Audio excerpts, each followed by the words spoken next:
Before we get into this special weekend edition of Just the Truth, let me tell you about the latest special from Mike Lindell at MyPillow. The standard MyPillow, normally $49.98, for a limited time only, just $14.88 with promo code Joey. Go to MyPillow.com, click on the radio listener specials, and see all the specials. There's a limited quantity of just 10 at this special price. That's $14.88 with promo code Joey. Thanks for joining me in the PhD Weight Loss Studio. To lose weight for the last time, visit myphdweightloss.com.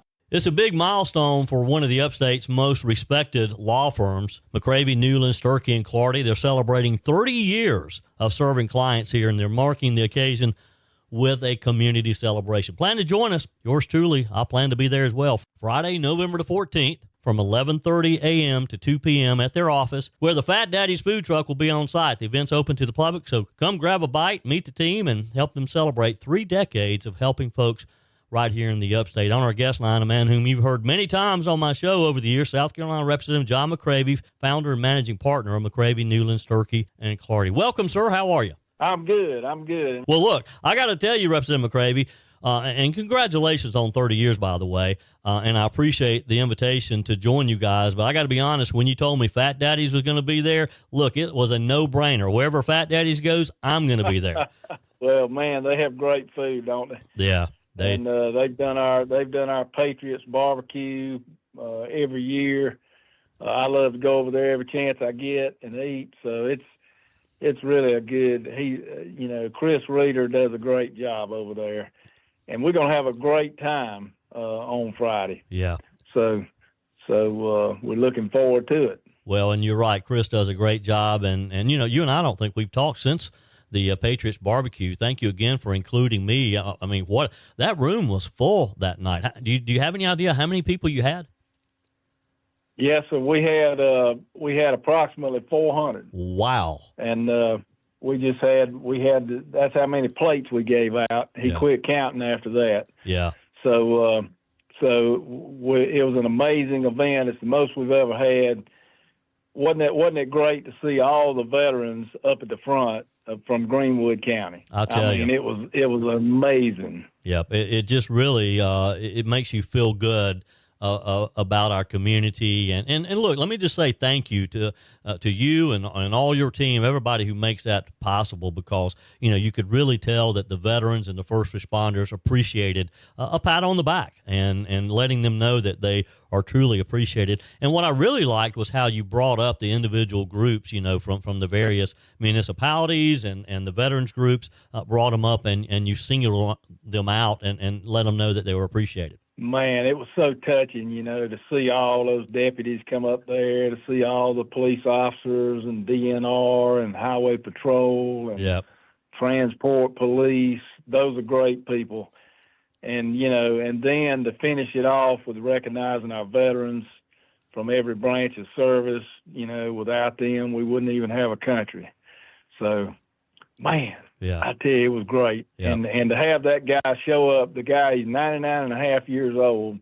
Yeah. And he was supposed to be there, but he had a problem with his transportation, and they got him there right at the last. Yeah. The man wasn't that a great ovation that he got, World War II veteran. Yeah, it's just amazing. To see all those. I mean, it was a room full of heroes for sure.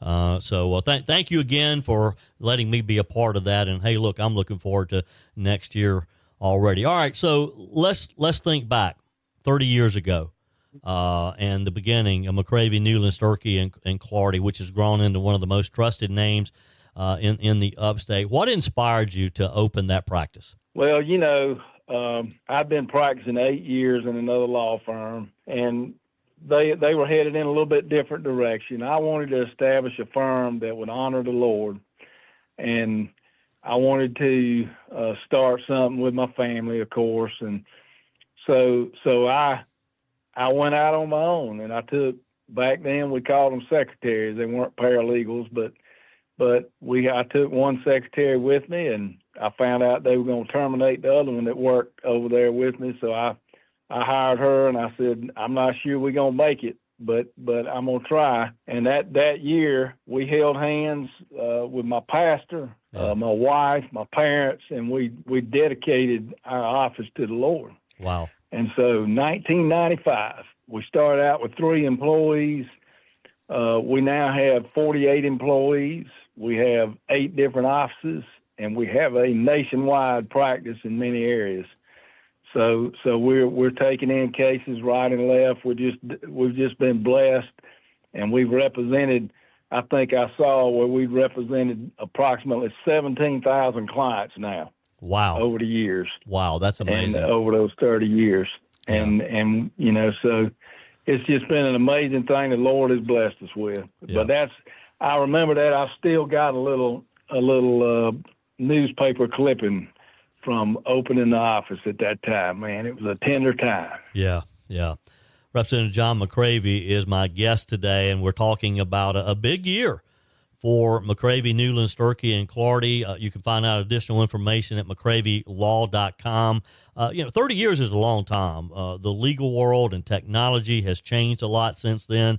Talk with us about maybe some of the biggest transformation you've seen in how you serve your clients today versus 1995.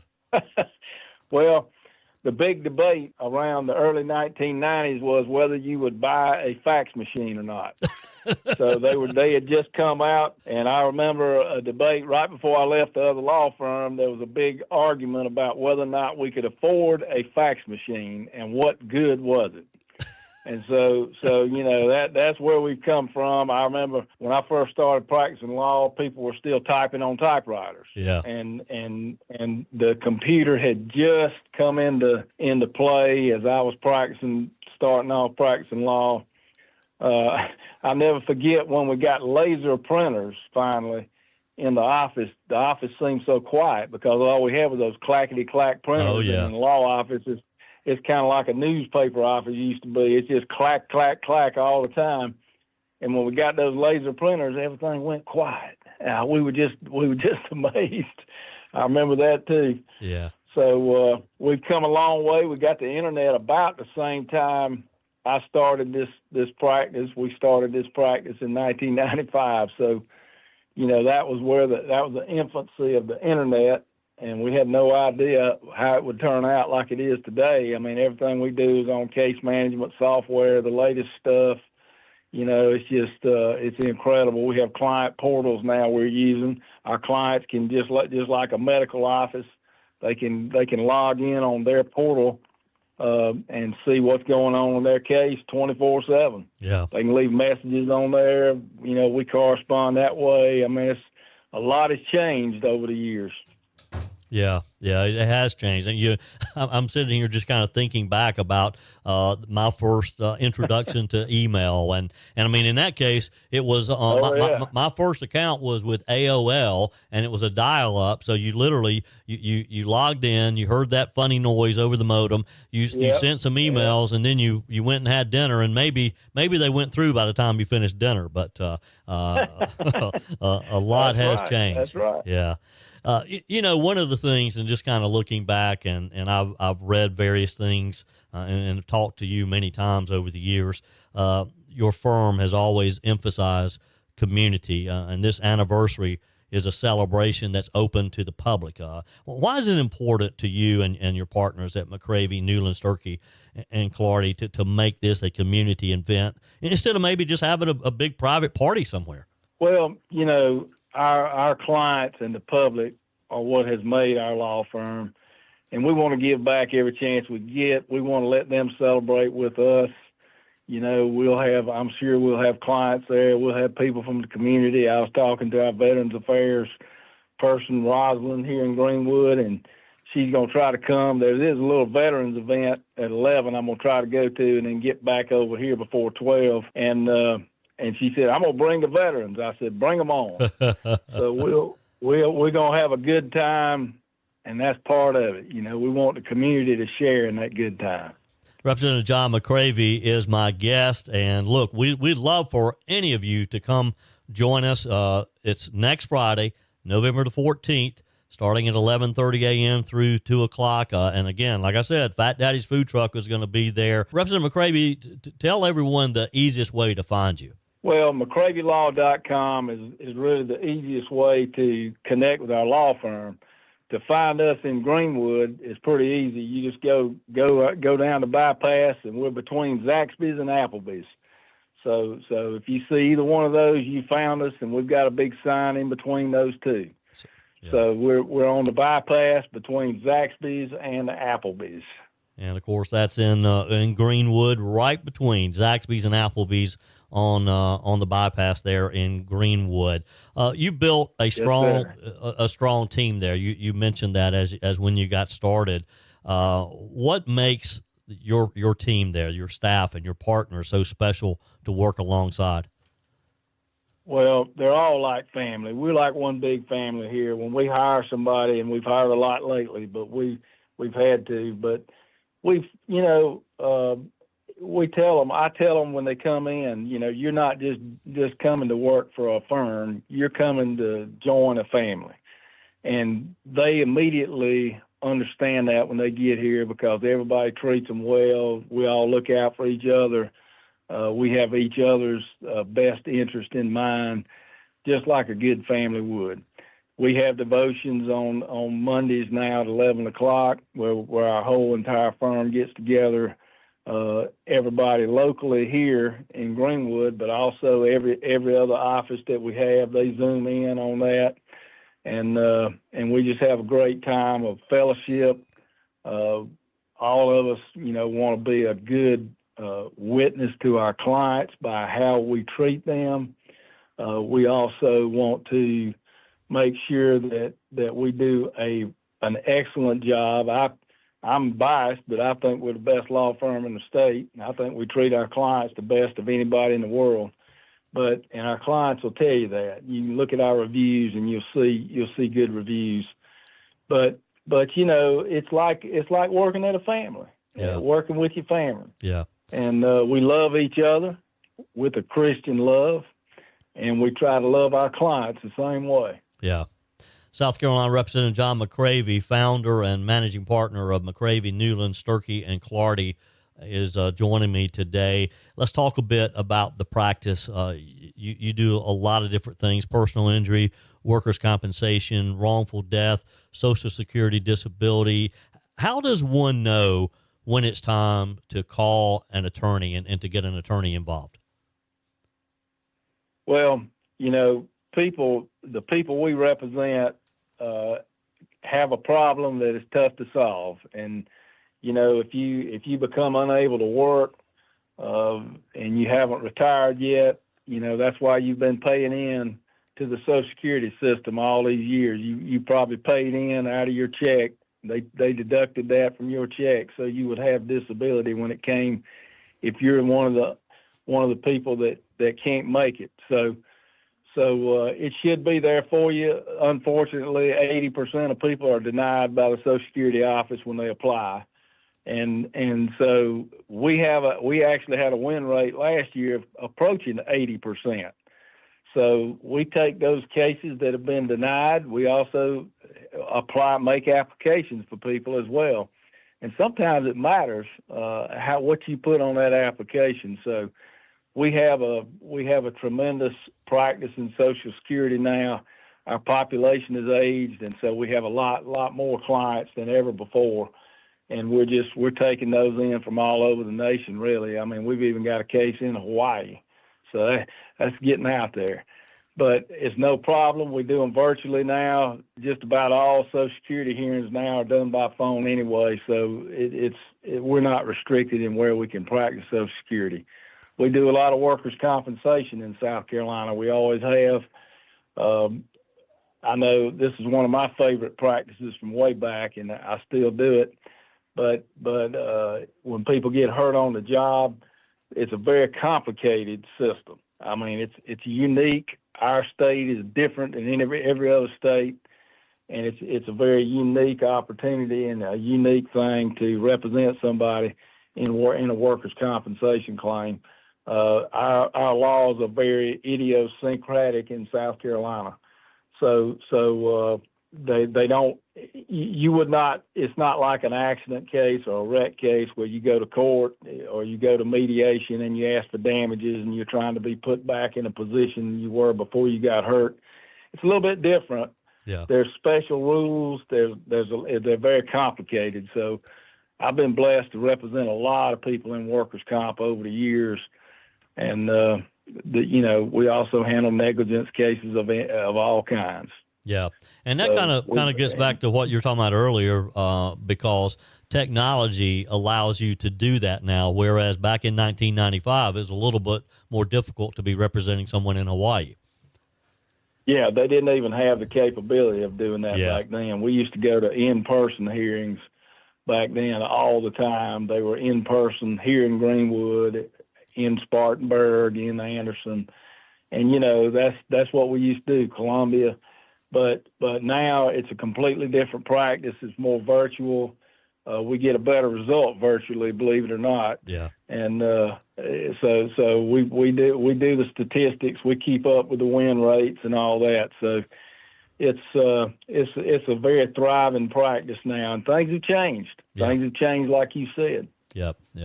Representative John McCravy, it's always a pleasure. Again, let me invite you to come join us next Friday, November the 14th, starting at 11:30, and we're going to have a good time at McCravy, Newlon, Sturkie, and Clardy. Come out, meet Representative McCravy, John Newlon, Jason Sturkie, Timothy Clardy, the whole team there, and grab some good food, too, at Fat Daddy's food truck. Because, look, again, like I said, if Fat Daddy's going to be there, I'm going to be there for sure. But Representative McCravy, it's always a pleasure. We appreciate the partnership, and I look forward to seeing you on Friday. Well, thank you, Joey. I appreciate what you do, and you're a local gem to our state and all you do.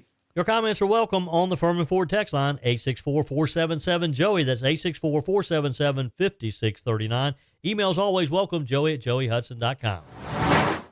As we celebrate National STEM Day, there's a powerful story unfolding right here in the Carolinas and across the country, how America's future workforce is being built one classroom at a time. General Motors, one of the nation's most iconic companies, is investing big, more than $110 million since 2021, to strengthen STEM and STEAM education and prepare students for high-demand jobs in manufacturing, EV technology, and the skilled trades. Joining us today is Heidi Magyar, Director of Corporate Citizenship and Heritage Operations. Heidi oversees GM's social impact programs connecting classrooms, colleges, and communities, and she's here to tell us how this investment is changing lives, including right here at Greenville Technical College in Upstate South Carolina. Heidi, welcome. How are you?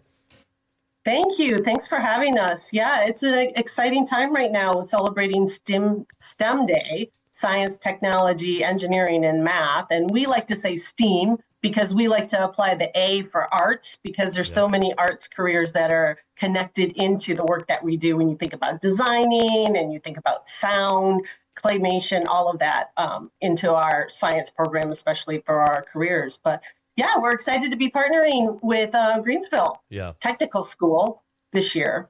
Well, Greenville Technical School is a great program. They're training people to do jobs and just a huge, having a huge impact here in Upstate South Carolina. As you know, we have the Michelin headquarters here in the Upstate, a lot of manufacturing, and it's been a real godsend to our area.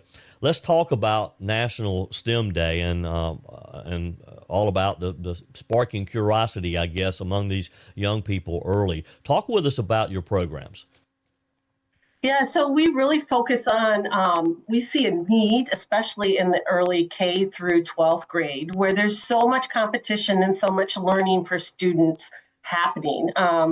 There's a lot of things that can pull students in a lot of different directions, but we know that there is a critical need for folks to explore STEM careers, whether that's in manufacturing, that's in technical school development, that's in learning. I mean, just look around your studio or look around your car or your home, wherever you are right now. There's probably plenty of STEM careers that are represented in the things that you're touching, sitting on, talking to, listening to. All those types of technical careers are things that we really see that there could be a shortfall. The rate at which STEM jobs is growing is at 4 times the need that are out there. So we're really trying to do our part in early childhood development with programs such as the educational programs in classrooms, with organizations like Girl Scouts, organization with First Book, working on reading skills for students, things that help them learn and be curious about the world around them. And it's my understanding that a lot of these programs, they're designed to help these young people understand that maybe they are interested in math and in science at a time when they really don't care to go to math class. Right, and especially for young girls. I mean, I'm a mom of 3 young girls, and for them, keeping them interested and engaged and informed about the opportunities that lie within STEM careers and STEM opportunities is important, helping them to see a path forward and to see themselves in those roles, whether it's through us getting our own employees at General Motors out and talking to students, engaged in classrooms. We do a lot of volunteer work on top of our grant making that we do in communities with nonprofit programs. So we're trying to be full circle in how we show up in our communities across the U.S. and globally when it comes to encouraging people to be engaged in STEM. Talk with us, Heidi, about the estimated 6.5 million worker shortfall that is being projected. Yeah, that is a significant number that all of us should be thinking about as we are working with students in our communities. How do we expose them to opportunities for learning so that they can be thinking about what's next for all of us, right? There are so many potential opportunities for growth in this field that we don't even realize the technologies that are coming at us, or even the way in which we have to produce things and make things and manufacture things. So we really see the need to be out there, be engaged, and to be funding programs that help students find their path into STEM careers. Heidi Magyar is my guest today. She's with General Motors, Director of Corporate Citizenship and Heritage Operations. Heidi, you partnered with Greenville Technical College here in Upstate South Carolina through the Employee ED initiative. What kind of opportunities is that creating for local students? So yeah, that's a grant program that we have. It's about $1.5 million investment with the American Association of Community Colleges. And we've been partnering with them for a couple of years now. And what happens here is there's 18 universities this year in the cohort that are focusing on 3 areas that have been identified for gap needs: early childhood technical skills exposure, advanced manufacturing and CTE programs, and then electric vehicle programs. And the Greenville team is part of cohort 1, which is really the early career and technical skill exposure. So they'll be receiving grant funding, helping them to learn about this particular area of need, help develop programs, help to document those programs that then can be shared out across all of these community colleges for additional learning and into communities so that some of those ideas can be implemented and studied and can grow. So it's really great to have those students at the university level engaged in designing programming and thought leadership for youth. Yeah. Since 2021, based on some of the information, Heidi, that I've seen, your company has invested more than $110 million in education and workforce development. Can you give us a sense of what that investment looks like in action? I mean, what programs, success stories stand out in certain areas? Sure. We've worked across a wide portfolio of nonprofit partners out in communities.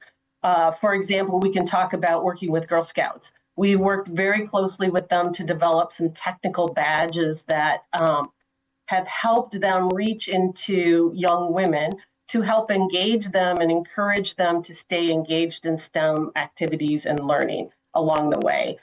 They've been a great partner. They've been a national partner. On the other end, we've worked with First Book. I don't know if you're familiar with that organization. They're a group that is working to bring books into classrooms across the U.S. and give opportunities to teachers to bring books that help students learn about STEM careers and other understanding about how learning to read and reading to learn, there's a bridge gap there that helps students grow into really exploring career potentials. So we've partnered with First Books to help bring books into classrooms. And then with that partnership, we've also had the opportunity to bring our own employees into classrooms virtually to talk about their careers in STEM, to share with students what does a real STEM job look like. Mm-hmm. Yeah, and I think that's very important because a lot of these students, they don't know that. They don't know the opportunities out there. There's a lot of talk, Heidi, these days about the need for the hands-on technical training and the apprenticeships, trades, the real-world experience. How is General Motors helping bridge that gap between the classroom learning and real career readiness, I guess? Yeah, we have technical programs that are within General Motors that are working to help build technician skills. We have programs that are working in workforce development that are working towards with veterans to bring them workforce development skills that may be considering manufacturing or working in a dealership. We look full spectrum, as I say. We start to try to work and fund in the K through 12 space, but then we're also looking for ways that people can get into a classroom or into a manufacturing environment and really see what it looks like. I think about our GM Student Corps program, which we have, which is a high school program where we hire GM students for the summer, and we try to take them into manufacturing environment and show them hands-on what that could look like. We take them into a lab. We take them into a dealership. We're trying to give exposure to what that could look like. Not every student has the opportunity to know even what does an engineer do. An engineer doesn't do one thing. There are so many different kinds of engineers and developers out there. Yeah. This sounds so interesting and exciting. Do you have a program for older adults? I know. I still don't know exactly what I want to be when I grow up. There's so many opportunities to choose from. Exactly. I look at some of the numbers, Heidi, and I want you to talk about those. 383,000 students and nearly 30,000 educators through these programs. I mean, that's an incredible reach. What do you hear back from teachers and students about the impact that this is having? I think one of the key things is that teachers have a hard job. I grew up, my mother was a teacher. I understand the challenges that teachers have because they are the interface with students. They are the role model. They are there. And they too are trying to understand this changing world of technology and learning and try to bring that and nurture and educate their students. But we at General Motors are trying to also wrap ourselves around supporting teachers to help them see and translate to their students what these careers look like, what these numbers. So I think as feedback, one of the things that we hear from teachers is that they appreciate the support, not only in their classrooms, but in their own personal continual learning around what is AI, how is cognitive thinking showing up, how do they bring that learning and technology to their students, and supporting them in their own classrooms. Yeah. Heidi Magyar is my guest today from General Motors. We're talking about this fantastic program that her company has. We're hearing stories, Heidi, about how the COVID pandemic really set students back, and particularly in these subjects that we're talking about, math and science and reading. Do you think that corporate partnerships like the one we're talking about with your company, General Motors, is helping turn that around?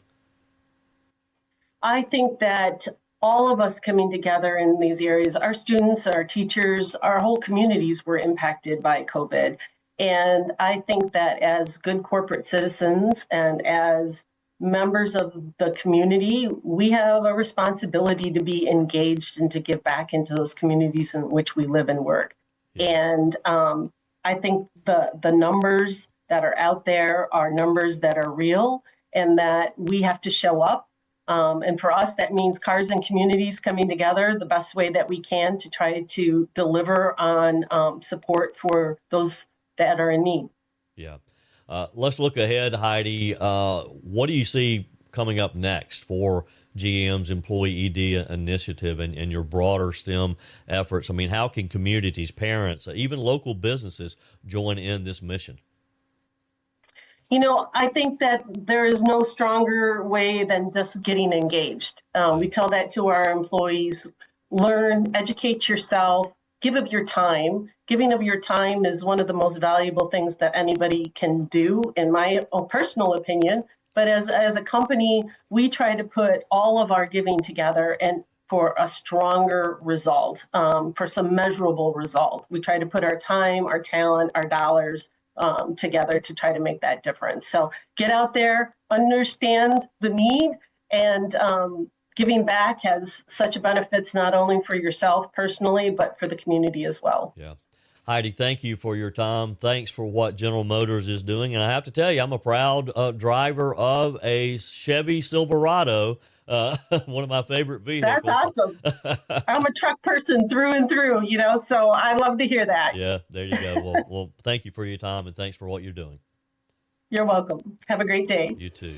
That's it for this special weekend edition of Just the Truth. Thanks for joining me in the PhD Weight Loss Studios. To lose weight for the last time, visit myphdweightloss.com. If you haven't joined my mailing list yet, visit my website, joeyhudson.com. Click on the Connect with Joey button so that you can receive our emails and the most up-to-date news. Also, join me on my YouTube channel. Be sure and like, comment, and subscribe. Just search for Joey Hudson. As always, thanks for spending a few minutes of your day with me. Do me a favor and forward this episode to a few friends. Just click on the share button and send to your contacts. We need to build an army of conservatives to win our country back, and we can do that by continuing to share the truth with our friends and family. Keep those comments coming via the Furman Ford text line, 864-477-JOEY. Email to joey@joeyhudson.com, and I love your messages on the MyPillow message line. Again, that's 864-477-JOEY, 864-477-5639. Be sure and take advantage of the MyPillow special, just $14.88 on the standard MyPillows when you use promo code Joey. Order online at mypillow.com or call 800-893-4053. We're back again tomorrow and hope you'll plan to join us. Until then, remember, God's got this. He's still in control.